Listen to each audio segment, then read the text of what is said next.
Salut tout le monde, bienvenue à ce 6e épisode de Tout est dans tout. Je suis Nicolas Frouche-Vachouche et avec moi, le technodad en personne, Marc Vachon. Chon. Bonjour Nicolas, là. Comment ça va? Ça va mieux, mon homme. Je sors d'un rhume qui a duré toute la semaine, mais là, ça va mieux. Je suis bien content. Bon, ben génial, parce que attraper le rhume, quand c'est la fin de l'hiver, on est comme... Mais toi, t'en as pas eu cet hiver. Pas trop, j'étais assez sauvegardé de tout ça. Ouais. Mais c'est drôle, il n'y a pas un rhume pareil. Il n'y a pas un maudit rhume. T'sais, ils ont toujours des séquences différentes. Genre, mettons, lui, c'était mal de gorge bien intense au début, mal dans les oreilles. OK. Là, ça arrête une journée. Le lendemain, je recommence à avoir mal à la gorge, puis là, à la tête. Là, je suis pas capable de dormir la nuit. Je me mets à tousser. OK. L'enfer, mon gars. Ah, ouais. Moi, là, les rhumes, j'aurais pas inventé ça. L'hiver, j'aurais dit non, ça, non. Être malade, anyway. Là, toutes les maladies, tu sais. Ouais. Tu dis à quoi ça sert? Non, pas ça toutes les sert maladies. Il y en a, là? j'aurais gardé, moi, parce que les compagnies pharmaceutiques, il faut qu'ils vivent. Ouais. Tu sais, parce que... Hein? Bon. Mais tu sais, tu te demandes cette question-là, là, ça sert à qui? Aux microbes? Oui. À cette forme de vie-là Oui. qui doit évoluer? Je sais pas. Ça sert à eux autres? En tout cas, oui. Ben, ça sert pas à nous autres. On a un intérêt... Tu sais, à un moment donné, t'en fais venir une couple de microbes ici, là, puis on les questionnera. Vraiment. Tu sais, Non, parce que l'humanité et les microbes, ça s'est jamais été moi, je touche du bois parce que ça fait au moins... je l'ai passé, mon gros... ça a été au début janvier. Ouais. Là, ça va, puis le printemps est arrivé. Écoute, je peux pas croire que les microbes vont survivre au soleil qu'il fait. Là. Ah, regarde. C'est-à-dire que si je tousse pendant l'enregistrement, j'en suis désolé. T'as-tu des beaux faits, Marc, cette semaine? Je te dirais que je suis plus en contact ce matin avec de l'horreur que du bonheur. Oh. Ouais. L'histoire de la petite fille de 2 ans là, qui s'est fait... qui a été retrouvée dans un... En tout cas, qui a été poignardée. Et, c'est ça, matin, là, ça m'a rentré dedans quand j'ai appris ça. À Charlebourg, hein? Ouais, ici, pas loin, finalement. Et je suis plus en contact avec ça ce matin. On dirait que on est devant l'horreur. Tu sais, je sais qu'il y a de l'horreur partout dans le monde, qu'il y a des enfants partout dans le monde. Ouais. Quand c'est proche de nous comme ça, on dirait que c'est plus présent dans les journaux, etc. Puis ça m'a amené à faire un petit peu de recherche ce matin. Puis je me disais... C'est des jeunes parents, on ne sait pas l'histoire encore, là, mais des très jeunes parents, je me disais... on apprend à être parent, hein? On ne vient pas au monde comme parent. Puis juste pour le fun ce matin, puis c'est peut-être le côté qui va aider d'une certaine façon, parce que quand tu arrives à une affaire de même, on est tellement impuissant, tu te dis de quel bord on prend ça, à part de se fermer les yeux.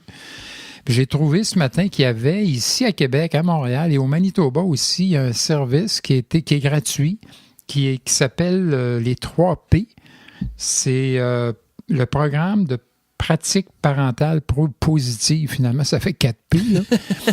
Mais juste pour le fun, c'est c'est 4P, c'est les pratiques parentales positives. Ça doit se donner ailleurs dans le monde, là. Ouais. Mais c'est une formation qui dure juste quelques semaines, qui permet aux parents d'être suivis un peu, simplement, quand ils ont des questions. Il y a un site Internet, ça peut être... Moi, je me dis, en tout cas, je donne le site, c'est parents... positif avec des s.ca, puis au Manitoba, c'est manitoba.p.ca.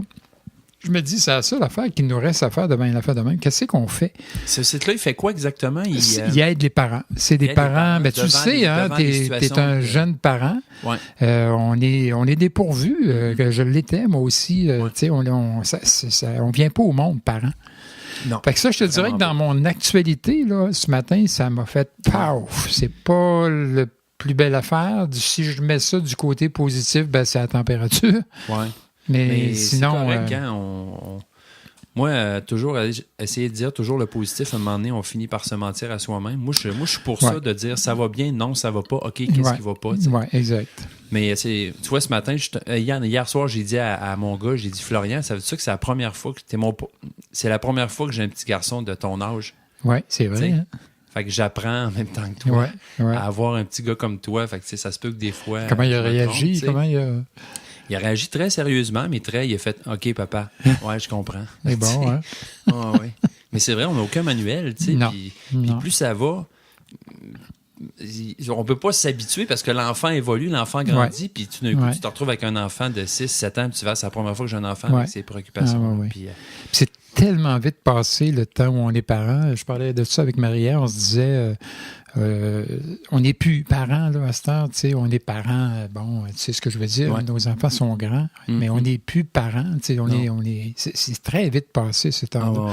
Et la question qu'on se posait, que j'avais vue ce matin, que je trouvais intéressante par rapport aux horreurs qui arrivent dans la vie, est-ce qu'on ménage les enfants puis qu'on leur en parle pas ou est-ce qu'on leur en parle? Mais très souvent, quand on leur en parle pas, ils en entendent parler pareil. Puis je me dis, c'est probablement une bonne chose à faire quand, bon, on fait pas exprès pour en parler, bon, tu sais.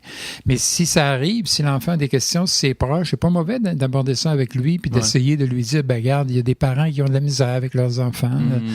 C'est des choses qui arrivent, il y a des horreurs il n'y a pas juste du beau dans le monde, un peu comme tu disais tantôt, tu sais. Mais c'est souvent quand Florian, il nous écoutait parler de cet enfant-là qui est mort, puis on a comme une discussion de couple parce que ma copine se disait, elle voulait pas lui dire qu'il avait été tué. Fait qu'elle a comme fait une espèce de doux mensonge, genre il a été frappé par un char, tu sais. Puis moi, j'étais là, mais pourquoi on ne dit pas pour vrai? Ben, parce que je comprends, elle veut pas la traumatiser puis tout, mais elle dit c'est trop trash, tu sais. Puis là, Florian, il a dit, qu'est-ce qui est arrivé? Ben, elle dit, il est écrasé par un char. Il dit, tout écrasé? Il dit, oui, toute la tête, puis tout. Je dis, ben là, ça aussi, c'est trash. Ben oui, carrément. En tout cas, c'est pas évident, hein? Non, je pense que sans rentrer dans les détails de dire comment il a été tué, comment on l'a retrouvé, faut le dire. À un moment donné, je pense qu'il faut pas... Mais on veut beaucoup éviter que nos enfants soient traumatisés aujourd'hui, je pense que beaucoup trop. Parce que je veux dire, il y a des réalités dans le monde où les enfants font face à la mort très rapidement, à la maladie, tout ça, puis tu sais, Mais c'est interrogeant parce que j'entendais parler, je sais pas qui m'a dit ça récemment, qu'à la garderie post-scolaire, la petite fille de 7 ans qui va à cette garderie-là post-scolaire, la puéricultrice, ou en tout cas la dame qui les garde, tous les jours prend le temps de regarder les affaires qui se passent dans l'actualité puis de leur parler des choses qui vont pas. Puis je m'interrogeais, je me disais, c'est-tu vraiment nécessaire avant que l'enfant pose des questions? Je pense qu'il y a des affaires, quand ça t'arrive, bang, à côté de toi, t'as pas le choix parce qu'ils vont en entendre parler, mais c'est questionnant, ces affaires-là, par rapport à ces enfants. C'est troublant, on dirait qu'il n'y a pas de réponse, en fait, parce que tout dépend aussi de ton enfant. Exact. Alors, c'est dans... Et toi? Ta semaine, à part de ton rhume, tu disais que tu avais une semaine occupée? Oui, un nouvel job. Je travaille comme magasinier. Fait que ma vie, j'apprends des nouvelles choses de la vie. Là, je suis en train de... Je gère des boîtes.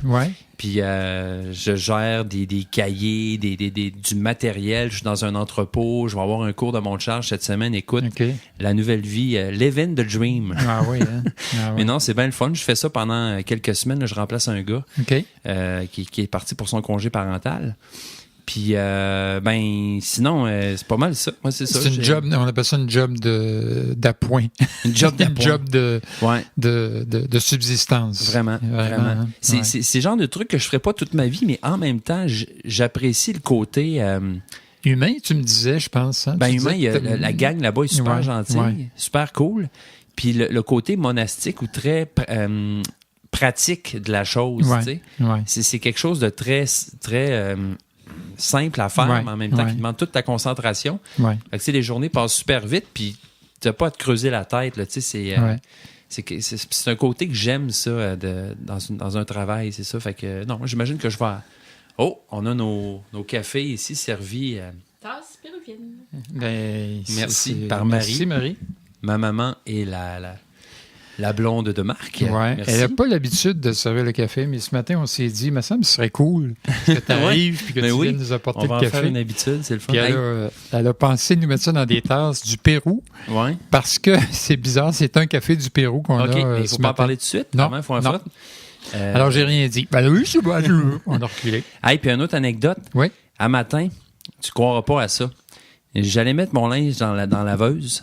Puis à la dernière minute, je me suis dit, je vais aller voir dans mes poches, j'ai peut-être oublié de quoi. J'avais oublié un billet de la Loto 649, mon gars. Je suis allé faire vérifier le billet, puis il était non gagnant. Si vous ne saviez pas, mesdames et messieurs, vous écoutez Tout est dans tout, un podcast sur tout et sur rien, du profond à l'anodin. Chaque semaine, papa et fiston Vachon goûtent à un nouveau café, choisissent un sujet et vous entretiennent avec pendant une demi-heure. Si vous voulez faire partie du show, nous écrire, nous envoyer des suggestions, nous donner des commentaires, pas de problème, écrivez-nous à info@toutdantout.com. Et sur Facebook, à facebook.com/toutdantout. Évidemment, vous pouvez nous rejoindre sur notre site web à toutdantout.com et nous rejoindre sur n'importe quel service de podcast autour du globe. Exact. Voilà. Et on va probablement être sur Spotify avant longtemps. Oh! Ouais. D'accord. C'est une, ça serait... Parce qu'il y a une bonne gang qui est branchée là-dessus, Spotify. Ouais. Puis j'imagine que pour les podcasts, c'est gratuit, là, parce que... Oui. OK. Oui. Okay. Super. Non, c'est très cher. C'est 100 $ du podcast. Alors, on vous invite à vous inscrire. Oui. Hey, d'ailleurs, Cuisine Interne, je voulais te dire que sur Facebook, on est revenu à 90 likes. OK. Fait que je sais pas, c'est peut-être qu'on a touché à des sujets trop lourds. OK. Je sais pas quoi, mais on a perdu des likes. OK, on en avait plus. On avait 100, on avait pogné le 100, puis on est revenu à 90. Okay. Hey, c'est pas grave, c'est tellement drôle. OK. Fait que encore dans les sujets graves de ce matin, voilà. Il y a cette déception. Oui, voilà. Retour un peu sur l'émission d'avant, Marc, je voulais juste te dire, on parlait de la musique. Oui. Je suis tombé sur un article sur Radio-Canada qui parle d'un spectacle que l'OSQ a fait pour les sourds. Imagine-toi. Oui, donc. j'ai entendu parler. Ouais. Puis il était une vingtaine de personnes malentendantes ou non-entendantes. Puis il y avait tous des ballons dans les mains. Des ballons gonflés qui tenaient entre leurs mains. Ouais. Puis C'est fou, hein? À travers laquelle la vibration passait, j'imagine. Exactement, oui, c'est ça. Ils pouvaient sentir les montées puis la descente la descente des vibrations. Puis il y en a, pour plusieurs, ça a été vraiment, il paraît, une expérience forte. De découverte aussi. Quelle bonne idée. Vraiment. Puis je veux dire, c'est pas compliqué. Ouais. Tu donnes un ballon à quelqu'un, fait que ça te permet de venir à un concert puis d'en profiter. Fait que... Je serais curieux de faire l'expérience, de me fermer les yeux et d'écouter de la musique avec un ballon entre les mains pour voir c'est quoi, qu'est-ce qui ressente. C'est clair. Quoique ce serait difficile, on entendrait la musique. Parce que finalement, la musique, c'est pas juste auditif, c'est physique. Physique les aussi. ondes. Il y a les ondes, tu sais, c'est la basse qui te rentre dedans, puis tout. Fait que, bien intéressant. Moi, je juste peut-être envoyer les gens là-dessus, c'est fichement intéressant. Je suis tombé cette semaine sur un TED, tu sais, les conférences TED qui durent 10 minutes. Et je suis tombé par hasard là-dessus, une conférence sur le rejet. Alors, comment on vit tous des rejets et comment on va s'empêcher de faire un paquet d'affaires parce qu'on a peur de se faire dire non. Puis, et le gars, c'est un gars qui a adapté une thérapie créée par un Canadien, je me rappelle pas le nom, que le gars, il s'est dit à un moment donné, moi, je fais la thérapie de 30 jours. À tous les jours, je vais chercher un rejet. Okay. Et pendant 30 jours de temps, à tous les jours, il va, par exemple, je sais pas, il va aller au McDo. Provoque un rejet? Oui, provoque. Ben, il le provoque pas, mais il fait une demande et il essaye d'aller faire en sorte que les gens lui disent non. OK. Et à travers ça, il a appris il s'est comme désensibilisé. Mais le gars en question, lui, il a dit, moi, je vais aller plus loin. Moi, je me donne un programme de 100 jours. Okay. 100 rejets que je vais aller chercher. Alors, le premier qu'il a fait, c'est aller voir un gars à son travail puis lui dire, un gars qu'il connaît pas, lui dire, tu me prêterais-tu 100 $? OK. Et le gars, il a fait non. Ouais. Mais il dit tout de suite, je me suis sauvé. Mais il dit, après ça, je me suis demandé pourquoi je me suis sauvé. J'aurais peut-être pu rester là parce que le gars, je le regardais puis c'était un bon gars, là. Il m'en voulait pas. Ouais. Deuxième journée, il est allé au McDo ou quelque chose comme ça, demander, écoutez, moi, vous avez la politique du verre qu'on peut remplir. J'aimerais ça que vous développiez la politique si on a pris un hamburger, qu'on peut en avoir un autre. Est-ce que vous me donneriez... En tout cas, tout ça d'affaires, c'est très drôle. Allez voir ça sur TED.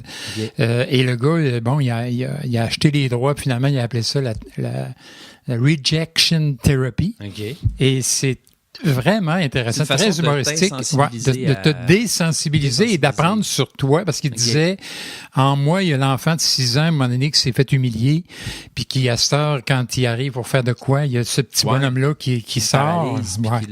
Et comme ça, il a appris, c'est fichument intéressant. The Rejection Therapy. OK. Ce serait bon pour les comédiens, ça. Ah oui, écoute, et pour les vendeurs. Pour les vendeurs, tu sais, les nombres de fois que tu t'essuies des rejets, puis il faut que tu te reconstruises. Alors ça m'a allumé cette semaine. J'ai même écrit un article là, que je vais mettre sur mon blog. C'est vachement intéressant. On va mettre le lien sur le site. Je voulais aussi t'expliquer, j'ai finalement trouvé comment les saisons au Québec sont classées, si tu veux. C'est comment ça s'appelle officiellement. Fait qu'en fait, il n'y a pas 4 saisons, Marc. Oui. Je vais te lire ça. Il y a l'hiver. OK. Il y a le printemps des naïfs. Oui. Après ça, il y a le deuxième hiver. OK. Après ça, il y a le printemps de la tromperie. OK. Après ça, il y a le troisième hiver. C'est pas mal là qu'on était jusqu'à il y a quelques jours. Ouais. Ensuite de ça, il y a la saison de la boîte. OK. Puis là, après ça, il y a le printemps, l'été, le faux automne, le deuxième été qui dure une semaine à peu près, et l'automne. Ah, c'est bon. Voilà. Fait que maintenant, on va arrêter de se casser la tête.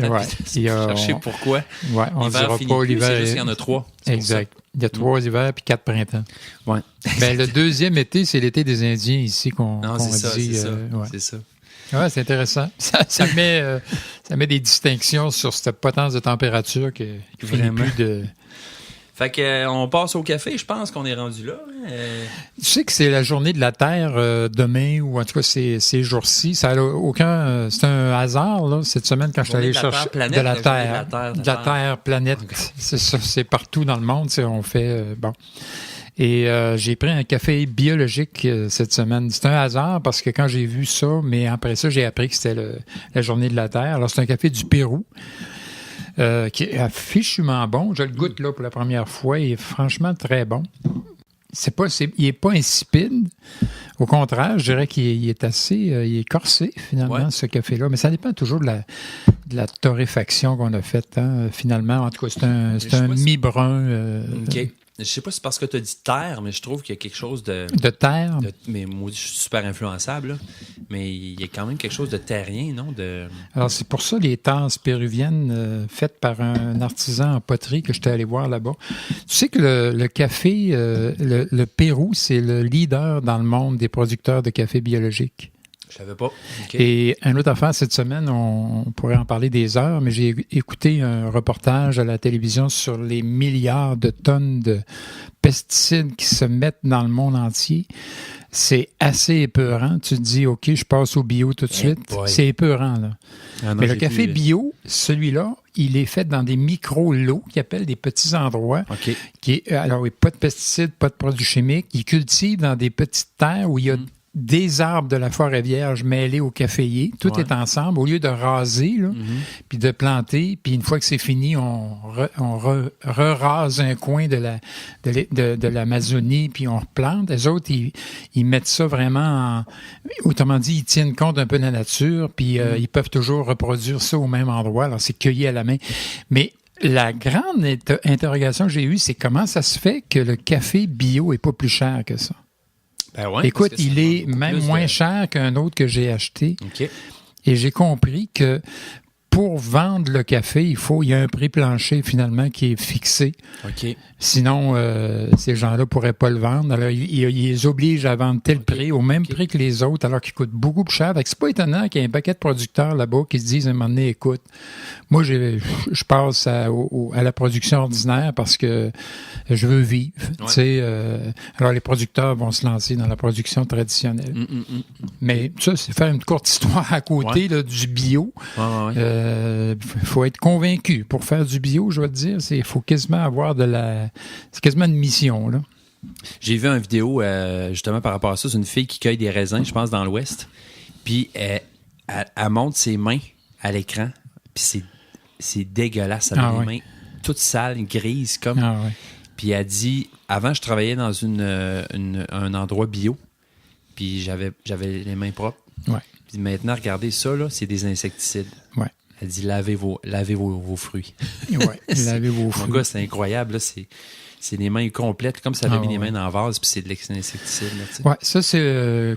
on est du bord de l'horreur à matin, là, mais je te dirais que les pesticides puis les produits chimiques, mais c'est hallucinant de voir... Comment qu'on fait pour vivre à notre époque? C'est une bonne question. C'est une bonne question et peut-être qu'elle va sortir dans les sujets qu'on va prendre ce matin. Peut-être. D'ailleurs, il faudrait brasser parce qu'on a rajouté plusieurs sujets ce matin puis ils sont probablement tous dans la même batch. Mais je pense que à chaque fois, c'est un suspense intenable. Hein? J'ai une machine à brasser. À un moment donné, on la prendra, sauf qu'elle fait tellement de bruit qu'on va péter nos micros. Tiens, mon homme, pige. C'était moi ce matin? Yes. Je prends... OK. C'est quoi? Être dans la Lune. Être dans la Lune. C'est bon. Hey, on tombe vraiment sur des bons sujets.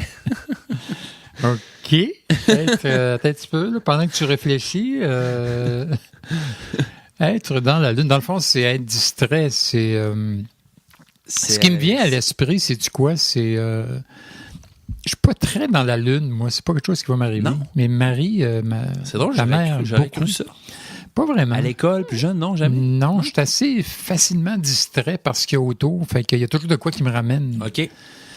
Mais Marie me disait que quand elle était à l'école, c'était tellement facile pour elle que très souvent, elle partait dans la Lune des grands bouts. Puis qu'à un moment donné, le professeur lui disait Marie Bérubé, répétez ce que je viens de dire. Ben, elle était capable de tout répéter. Elle était dans la Lune, mais elle entendait. OK. Ah ouais, ça, c'est toi, pas t'es dans la Lune, toi?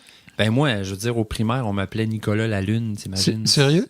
Mon gars est pareil, je pense que il tient ça de moi, là, mais oui, je pense que c'est moins pire aujourd'hui. Probablement que la méditation a eu à voir là-dedans, dans le sens que je suis plus capable de me grounder rapidement, là. Ouais. Mais oui, j'ai vraiment une tendance aux plus jeunes à daydreamer, comme on dit, là, à rêver les yeux ouverts, là, tu sais. Ouais. Puis je me souviens que tout petit, j'avais des grands moments où je pouvais rester assis.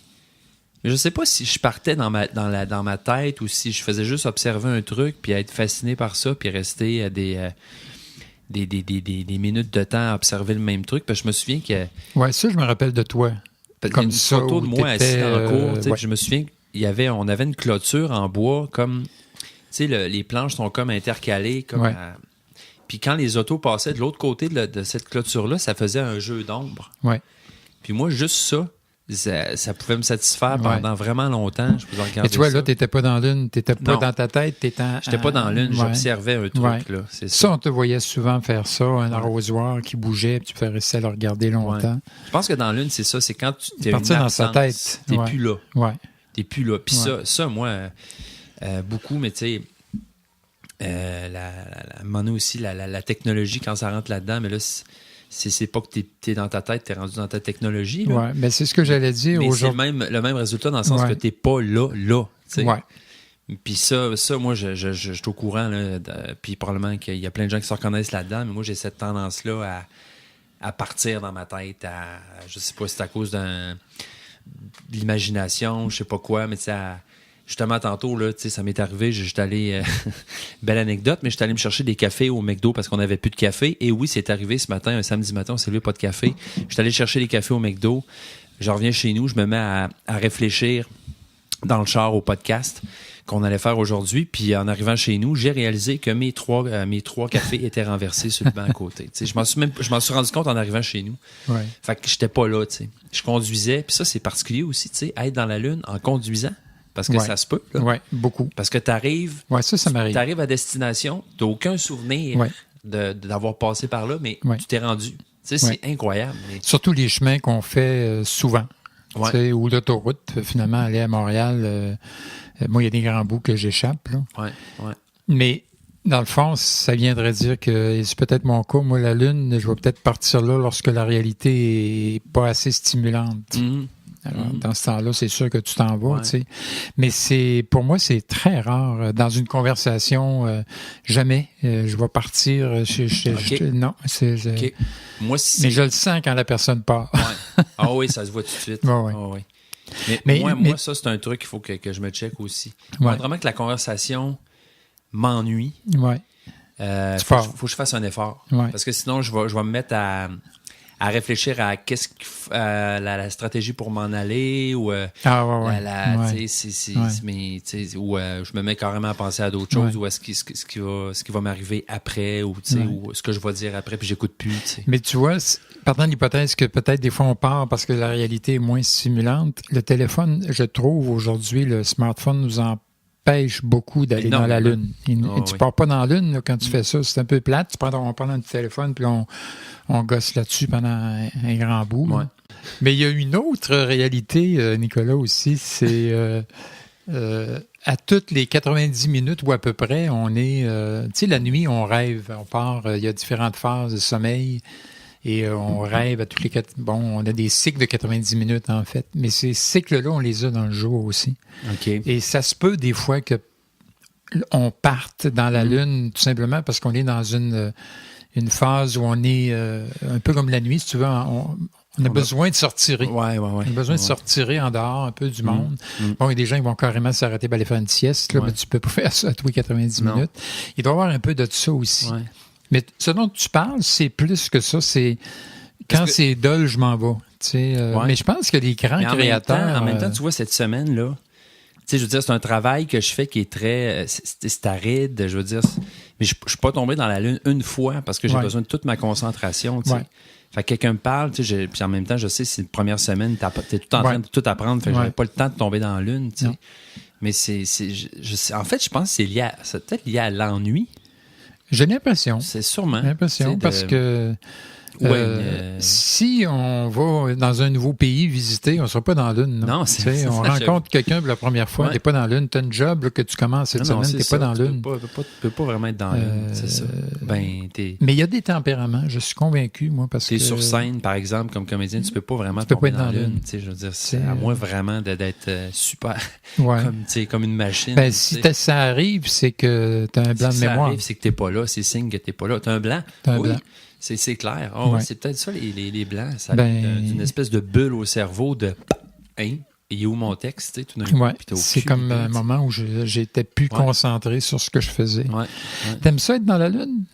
Il n'y a pas juste des défauts à être dans la Lune. C'est pas juste parce que la conversation est plate. C'est agréable. C'est toute la créativité, tout l'imaginaire, dans le fond. Oui, parce qu'il y a des moments, ça peut être des moments extrêmement créatifs, dans le sens que, par exemple, un texte que j'ai écrit pour le théâtre l'année passée, il y a une couple d'années, puis que j'ai joué l'automne passé, je veux dire, il y a beaucoup de moments de ce texte-là que j'ai trouvé en réfléchissant comme ça un peu partout, en conduisant ou en faisant telle ou telle tâche, mais qui me sont venus pendant ces moments-là de réflexion. Fait que c'est un peu des moments de réflexion sauvages, là, dans le sens qui sont comme...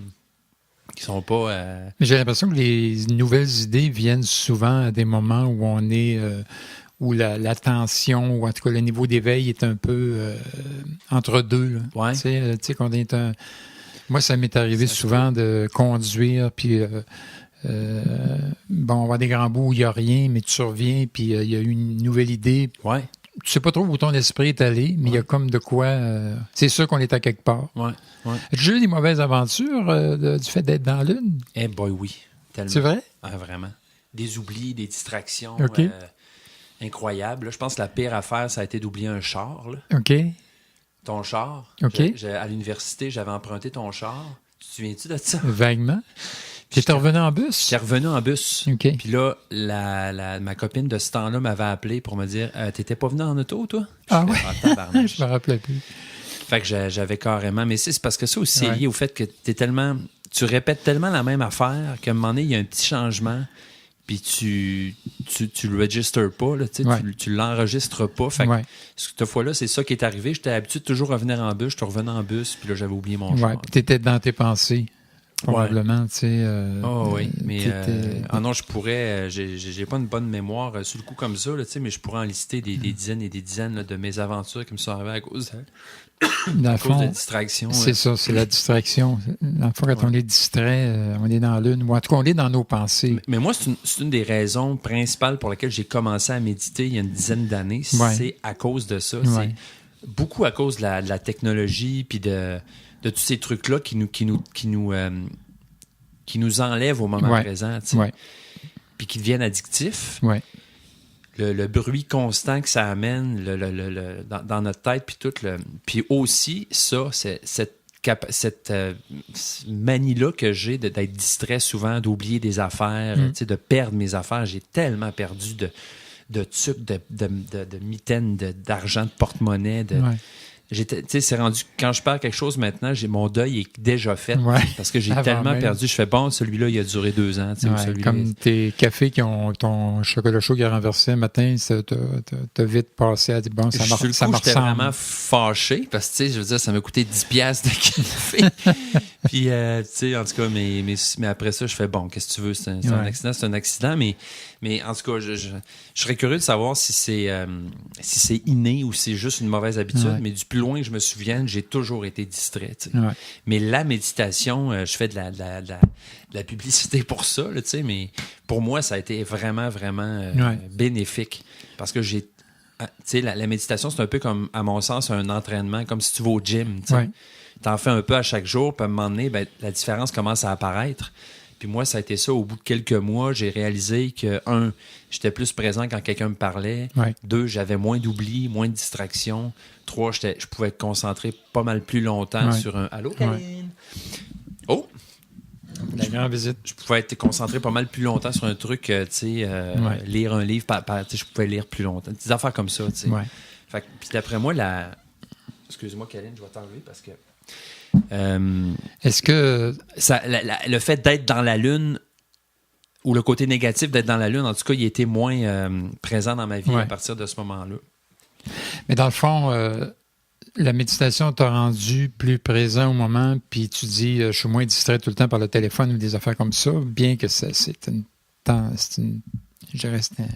un truc qui c'est tellement attirant. Là, c'est un conditionnement. On entend une sonnette, puis on entend une vibration, puis on y va. Ouais.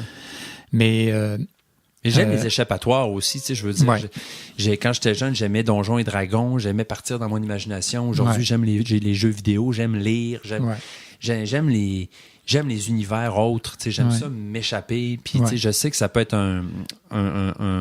c'est le fun, mais ça peut être aussi un danger ou une espèce de tu verrais ça dangereux. Pourquoi? Pour si toi, t'en abuses, t'en viens à négliger ta vie puis ton présent à toi. Là, fait que je pense qu'il y a un juste milieu à faire. Puis si tu as trop tendance à aller là-dedans, pour moi, c'est signe ou c'est un symptôme qu'il y a quelque chose dans ta vie qui cloche ou que t'es pas trop bien, si tu veux pas être là. Parce que des fois, c'est évident que il y a un moment où je vais aller me taper une série sur Netflix ou jouer un jeu ou whatever, tu sais. Ouais. C'est évident, je le sais, qu'il y a un truc que je veux fuir ou que ça ne me tente pas une émotion. De dealer, tu sais. C'est ça. Mais ça, c'est de la distraction. C'est de la distraction. Plus qu'être dans l'une. Dans l'une, c'est vraiment... on pourrait l'imaginer. D'ailleurs, je me demandais pourquoi on appelle ça être dans l'une. Oui. Ça se peut-tu que quand quelqu'un est dans l'une, il vient les yeux un peu... On imagine quelqu'un qui est... Tu sais, on parle à quelqu'un et on dit « je sais qu'il est dans l'une », c'est qu'à un moment donné, on voit que ses yeux sont comme dans le vague, il ne nous regarde plus vraiment. Je sais pourquoi dans l'une. C'est spontané aussi, hein? Ouais. Quand on tombe dans l'une, on s'en rend même pas compte, en fait. Ouais. Excusez, ton restant de grippe. Ouais, c'est ça, l'image de la Lune, c'est le gars ou la fille qui a les yeux fixes tout d'un coup dans le vague puis qui est plus là, tu sais. Ouais. À la base, c'est ça, tu sais. Puis ça arrive spontanément, on n'a aucun contrôle là-dessus. Tu sais. Ça t'arrive-tu des fois ou 0-0? C'est rare, moi, je te dirais, vraiment. Mais c'est sûr que ça doit m'arriver si je suis en train de penser à autre chose puis qu'on me parle en même temps ou qu'on me pose une question. Là, je suis concentré sur quelque chose des fois, mais c'est pas la Lune, ça. Tu sais, c'est de la concentration. Ouais. Mais la Lune, c'est vraiment en plein milieu d'une conversation. Oups, tu me vois partir, puis je t'écoute plus. Mon métier fait probablement que j'ai développé l'habileté à rester attentif. Oui. Clairement. Mais non, je te dis, c'est pas mon tempérament vraiment, ça, moi. Je te reconnais comme ça. Puis Florian est pareil, tu sais. Ouais. Florian, j'y parle, j'y répète, puis tu sais, Florian a un petit problème. Mais es-tu dans l'une ou il est concentré en train de faire de quoi? Il dit excuse-moi, je suis dans l'une, tu sais, parce que Florian, c'est mêlant, parce qu'il y a aussi un petit problème d'audition. Ouais. Il y a des appareils, tu sais. Oui, mais peut-être qu'il n'entend pas, c'est ça. Bien, on se dit, c'est-tu qu'il n'entend pas ou il est dans l'une, mais... Non, on a fait des tests, puis tu sais, il entend. Ouais. Mais dès qu'il est distrait par quelque chose, il est full focusé, il n'entend pas. Ou il est concentré comme ça, il regarde le plafond, puis il pense à quelque chose, puis c'est comme s'il a fait Florian. Ouais, c'est ça. À un moment donné, il réveille, tu sais. Fait que c'est vraiment ça a l'air d'être de famille. En tout cas, je me demande si à quelque part, on a pas donné aux gens l'impression, dans notre éducation, que c'était pas bon d'être dans l'une. Probablement. Tu sais, que c'est à l'école, entre autres, Ouais. si t'es dans l'une, tu te fais ramener tout de suite. Parce qu'on a besoin de ces moments-là Oui. de vide, Ouais. de vraiment de... Ben, c'est pas vide parce que ça se passe à quelque part, mais on sait pas quoi. Ouais, un mais peu comme... vide dans le sens vide de conscience, en tout cas. Ou tu sais, qui ont juste... C'est juste des espaces, des bulles. Ouais. On dirait que c'est nécessaire à notre santé mentale. Oui, je pense, des fois, je croirais, moi. Je pense que c'est une respiration... Moi, c'est ça, tu vois, nos vies aujourd'hui, tu sais, toute la quantité d'informations à laquelle à laquelle on s'abreuve à chaque jour, tu sais. Puis moi, à un moment donné, je faisais vraiment la comparaison entre ça puis les hoarders, là. Ouais. Tu sais, les gens qui remplissent leur appartement ou leur maison de milliers de patentes, puis à un moment donné, ils peuvent même plus circuler dans leur appartement, tu sais. Puis à un moment donné, je trouvais que c'était vraiment un bon parallèle à faire entre ça puis nous, qui emmagasinons des tonnes d'informations, tu sais. La plupart, on s'en sert même pas, tu sais. Ouais. Mais on défile, on scrolle, on emmagasine ça, puis ça se ramasse quelque part, tout ça, là, tu sais. Oui. Puis probablement qu'en quelque part, on a besoin de... Ben, dans le fond, c'est comme si tu disais, on a besoin de traiter l'information. Ouais. Tu sais que le rêve pendant la nuit, c'est une des hypothèses. C'est une de ses fonctions, ouais, qu'il traite toute l'information qu'on a eue durant la journée. Ouais. Mais probablement que dans la journée, on a besoin de bulles. Ça doit être vrai parce que j'ai rêvé toute la semaine que je rangeais des boîtes dans des étagères. Ça doit être ça. Fait que c'était tellement compliqué que tu avais besoin de faire du tri là-dedans. Sûrement. Mais c'est vrai que c'est une fonction du rêve. C'est comme pas de vidanger, mais de genre traiter les affaires. Oui, probablement éliminer ce qui est moins important. Développer des habiletés aussi. On dit que le rêve permet ça. Mais imagine le chirurgien qui opère, il a intérêt à ne pas être dans l'une. Hein? Calvaire, on se met ça. Dans le fond, n'importe quelle tâche, tu parlais de ça tantôt par rapport à quand je fais un texte comme comédien ou quand je suis avec un client, etc. Mais si l'intention, tu as une intention derrière de focusser, tu vas focusser. Oui. C'est ça, comme le chirurgien, tu sais. Il y a un intérêt aussi à focusser. Il aime ça, tu sais. C'est ça, il y a des... Il y a des facteurs qui fait que il faut pas que je me plante. Là, peut-être que les gens m'intéressent. Je le sais que les gens m'intéressent. Peut-être qu'ils m'intéressent tellement que quand je suis avec eux, peut-être. Je m'en vais pas ailleurs. Peut-être. Mais ça revient à ce que tu disais. Je pense qu'il y a des tempéraments. Je parlais de Marie au début. Marie a un tempérament plus à partir dans la lune. Parce que tu vois, ma fille, zéro. Pas toute comme ça. Elle est comme toi, elle. Elle est concentrée tout le temps, puis elle écoute tout, puis elle voit tout, tu sais. Fait que non, c'est ça. Moi, je portais à croire aussi que c'est qu'il y a un tempérament, mais qu'il peut y avoir un renforcement à cause des habitudes. Sûrement. Qui peut rendre ça négatif des fois. Ou, est-ce qu'il y a une belle recherche à faire pour savoir ce que les gens qui sont très créateurs sont des gens qui sont souvent dans la Lune? Je serais très curieux d'avoir des noms de créateurs puis qui nous disent ou qu'on ait des histoires. Ça m'étonnerait pas. Ouais. Parce que c'est beaucoup des gens qui réfléchissent, qui ont le temps de réfléchir aussi, puis qui réfléchissent. Fait que ça ne m'étonnerait pas, vraiment pas. Ouais. Mais c'est un sujet, c'est pas évident à traiter. C'est pas évident à traiter, c'est ça. Mais moi, ça touche à quelque chose qui me préoccupe énormément. Là, le fait, j'ai fait des spectacles là-dessus, le fait d'être là versus être pas là. Ouais. Être là, tu veux dire, tu peux être dans une pièce, mais tu peux pas être là. Ouais. Très facilement, puis C'était quoi la phrase, Nicolas, de la pièce la pièce que tu as fait sur les clowns, je pense, c'était quand le sage pointe la lune, le fou regarde le doigt. Ouais. Quand le sage pointe la lune, il y a de quoi là-dedans? Hein, mais c'était toute l'idée, c'était ça. Ça en revenait beaucoup à ça. C'était dans le fond, attiré par la technologie, attiré par ou préoccupé par des inquiétudes ou juste pas là. Puis t'as une personne à côté de toi qui est à côté de toi disponible pour t'aimer, pour te parler, puis t'es pas là pour elle. Puis c'est un truc qui est... je sais pas, on n'arrête pas de dire c'est de notre époque. Peut-être ça a toujours été comme ça, mais moi j'ai l'impression qu'aujourd'hui, dans le monde où l'on vit, avec toutes les distractions qui nous étourdissent, on a plus tendance, ou plus facilement tendance à ne pas être là. Ouais, à ne pas être présent. Parce que tu sens, moi, je suis allé, premièrement, les enfants, tu sais, puis quand tu vas, mettons, je suis allé en Bolivie à un moment donné, puis là-bas, les gens avaient absolument rien, mais j'ai jamais vu du monde sourire comme ça, j'ai jamais vu du monde intenses quand ils t'écoutent, puis qui te parlent, puis qui ont l'air, ou bien juste assis dans un parc à rien faire, pas de livre, pas de patente, mais juste là. Puis moi, ça me rentrait dedans. J'ai fait... C'est-tu un art perdu? Ouais, l'art de ne rien faire. Il y a beaucoup de gens qui disent ça, mais l'art d'être quelque part, puis juste être là, puis que ça te suffit. Ouais. Tu sais, que tu n'as pas à rien rajouter, tu n'as pas à t'en aller ailleurs, parce que non, juste ce qu'il y a devant toi, ça te suffit. T'sais. C'est clair qu'on vit actuellement dans une époque de distraction énorme.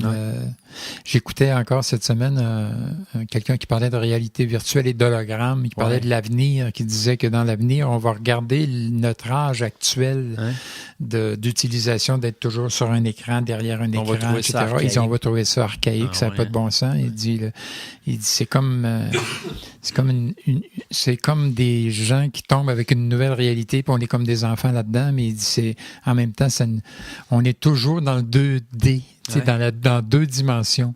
Alors que quand tu es avec quelqu'un, tu es en 3D. Tu es avec une personne, tu es en présence. Mais on est toujours en train de parler, regarder notre Facebook, parler à quelqu'un par Skype. Ou, on est en 2D tout le temps. Je trouvais ça intéressant.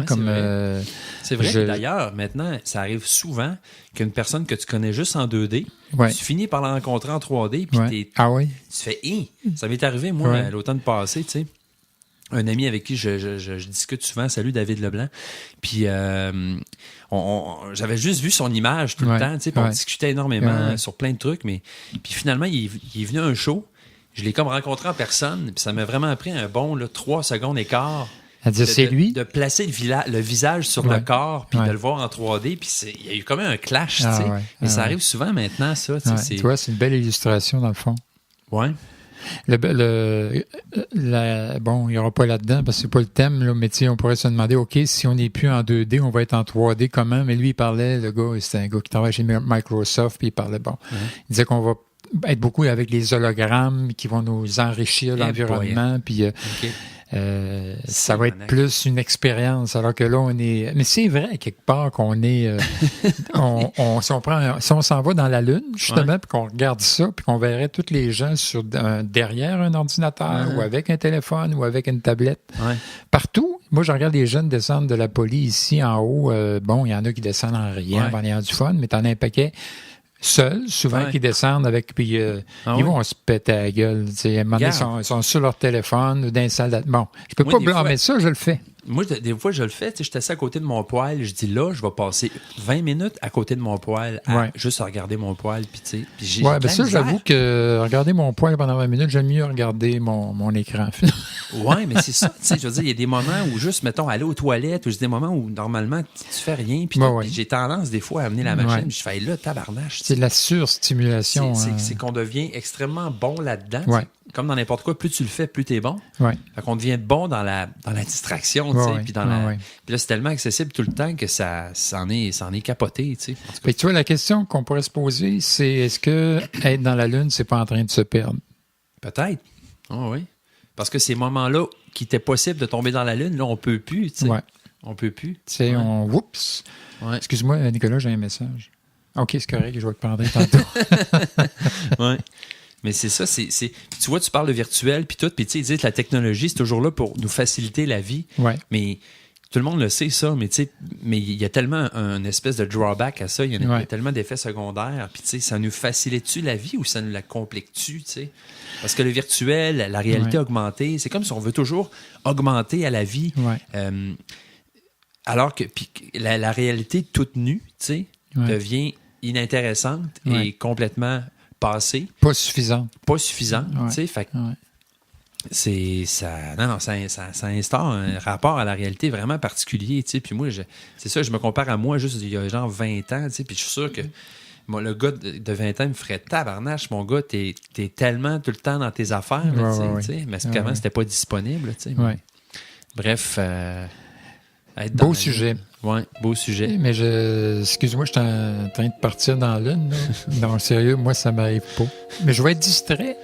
À un moment donné, quelqu'un va parler. Mais je partirai pas assez loin. Je pense que c'est ça, être dans la Lune. La personne est assez partie loin que tu sens qu'elle n'est pas en train de penser, elle n'est plus là. Non, c'est ça, plus là. Plus là. Ouais. Elle est loin. Ouais. Bon, ben, mesdames et messieurs, merci. Hey, 6e épisode, c'est bon. Un mois et demi, 6 épisodes, c'est fantastique. Je pensais jamais me rendre là. On est vraiment... non, moi je pensais qu'on se rendait au moins à 8. Hey, écoute, j'espère qu'on va pogner le 100. Ça serait vraiment merveilleux. Tout le monde, merci beaucoup de nous écouter. Puis on se retrouve la semaine prochaine. Bye bye. Ouais, info@toutdantout.com. Yes, toutdantout.com.